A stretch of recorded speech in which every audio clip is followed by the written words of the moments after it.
Yo, yo, yo, what's up? Anong ulam mga pare? Samahan niyo ako magluto ng masarap. Eto na, simulan natin kalbuhin at katayin ng buhok niya sa gilid. Mid-taper na crop top ang lulutuin natin for tonight.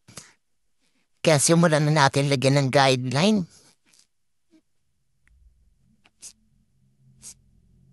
Pagkatapos natin lagyan ng guideline, lagyan natin yung shave para suwabe.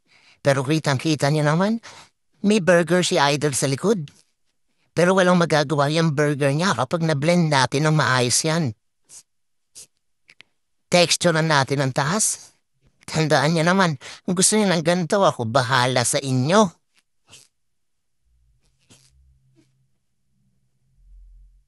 Kaya pagpagan na natin ang kanyang mukha para malinis ang maskara.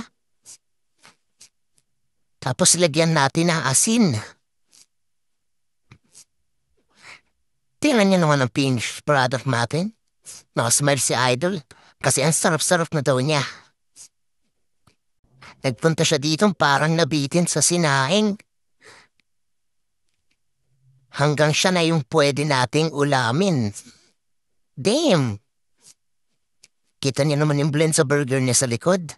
Siyempre bago matapos, lagyan natin ng sauce para masarap. Follow niyo ako para sa iba pang video.